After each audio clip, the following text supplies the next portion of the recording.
One of the things that is great about having been with the department for a really long time is I've had the opportunity to work with police officers who were second generation law enforcement as peers, and then also been able to work with some of their sons who are now second generation law enforcement working with us here at San Mateo PD. As a young baseball player growing up, I had the opportunity to play with and against sons of Major League Baseball players, and there was something that was just extra special about that second generation of people who are rooted in tradition that I noticed that followed not just from my experience in baseball, but also all different types of professions, whether it's a grocery store or a regular business, and especially here in law enforcement. So you're going to hear a couple of stories that are stories of second generation law enforcement, both officers who have grown up in our department who were the sons of police officers, and also from police officers who now have their sons in a second generation of law enforcement here at San Mateo PD.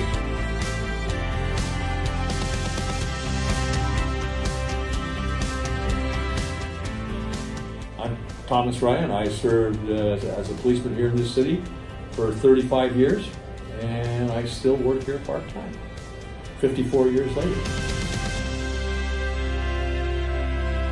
I'm Nick Ryan. I am a police officer here in the city of San Mateo. I've been here for 11 years as a police officer, 11 years this July. During that time, I was a detective for over 4 years. I've been on a SWAT team for over 5 years. I'm a firearms instructor and a field training officer. Yeah, and a master officer. Yeah. I don't know if anyone cares about that. That's what the teardrop is.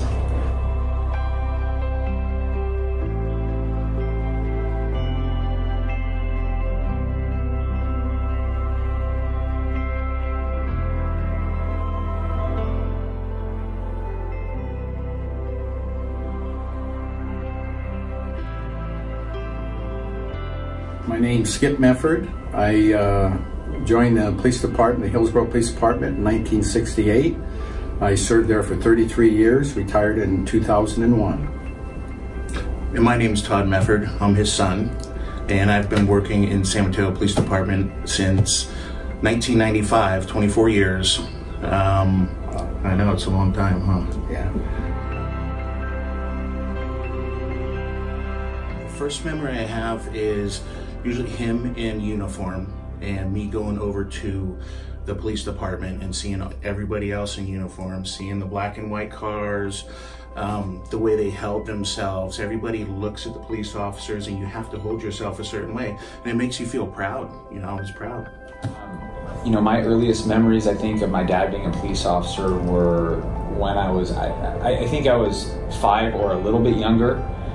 I may have some memories before that, but what really stands out is he was a motorcycle officer for the vast majority of his career, 33 years. As I remember, he would take his motorcycle home and he would ride it home, and in the mornings he would get up, and I wouldn't typically get up at like 5:30 in the morning, but he had to get up at 5 or 5:30 in the morning to go to work. And I remember I'd always make him get me up, and I'd put on a helmet and we'd go for a motorcycle ride through the neighborhood before I went to work. Usually just on the block. You can't get in trouble for it now, but that's a long time ago. Not much they can do to me now. Yeah.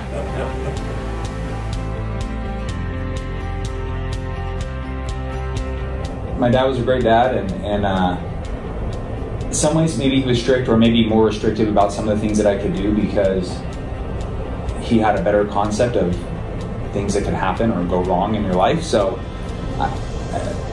he may have stopped me from doing some things that I wanted to do sometimes, where maybe other friends could go out and do, but he wouldn't let me because he probably had a better concept than their parents that it would be a way for us to get in trouble or get hurt or have something go. Of course, that's why we taught him all the safe things to do, riding motorcycles and snow skiing off the cliffs, right? Yeah. It's better for me to stay out of things sometimes than it is to get involved. You know, if you have a son and you work with him and people are thinking that you're getting favors for your children or something, and I would just soon let him stand on his own, you know. And actually we had a real interesting conversation about that once. I said, well, you know, I'm retired. Do you want my badge number? And he says, no, Dad. He said, I think I'll get my own. You know, and I thought that was, for me, that made a lot of sense. You know, you're not resting. My laurels may have been nothing to rest on anyway, but I mean, that was important to him, and I realized it. Well, I think I'm the reason he has gray hair. Definitely. Yeah. But yeah, it definitely a little bit more strict, you know, because we see what's out there, and you do not want your kids to fall into these traps. And so, when I knew he was going to be a good police officer was, I think you were about 8 or 9, and we were going, we had a hot burglary call.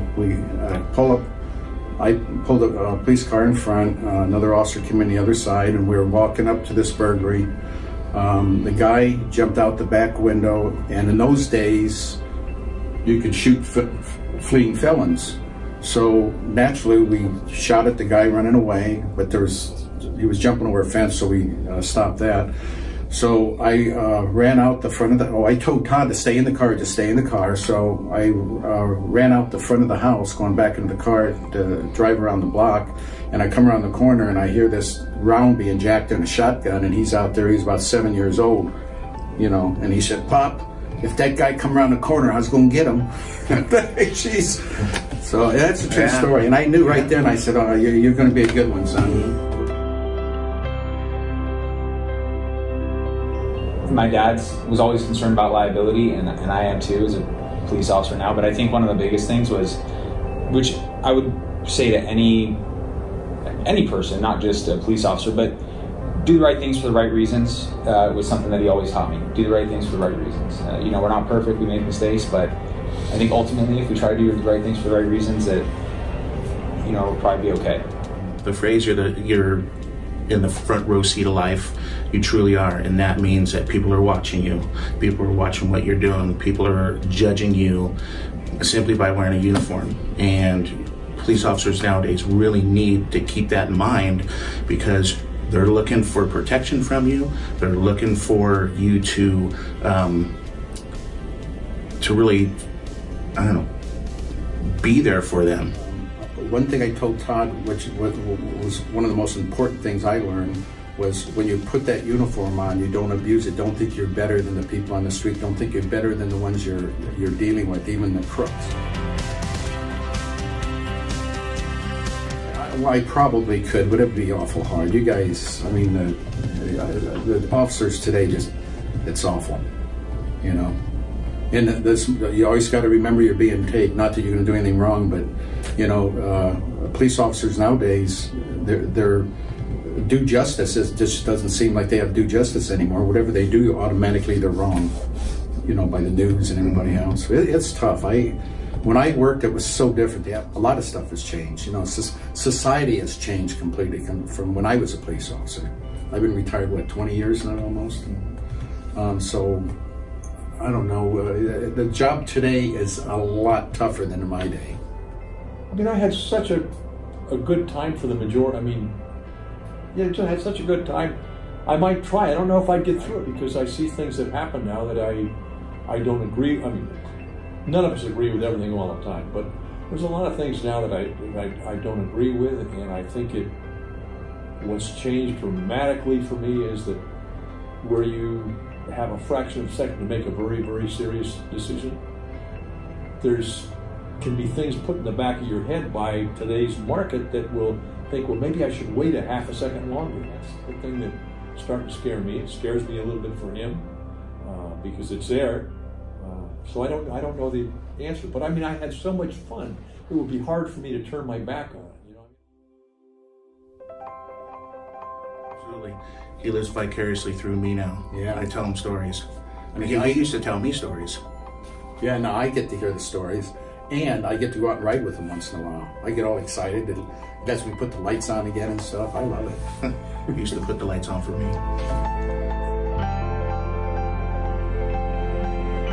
I lived here in this city, and I knew people here. They gave me a chance, and this is the best city to work in. You know, it's super active. The people support the police department. You know, I have family here that gives me, you know, a desire to make this place safer. I should go to something like South City or San Mateo. San Mateo would be perfect, you know. And he listened and realized that was the right thing to do. He needed more than just like going to Hillsborough. I remember as a little kid in our old building at 2000 South Delaware Street, from the time I was a little boy, walking through the halls of my dad, and I was there a lot. It wasn't just an occasional thing or a memory here or there. You know, it was the people there were like family. My dad and my mom, and they were like family to me. And this has always been my home: the city, the people, the community. I didn't grow up here, but I went to school over here, and this is where I always envisioned myself being. I love it here, so it's a great place to work.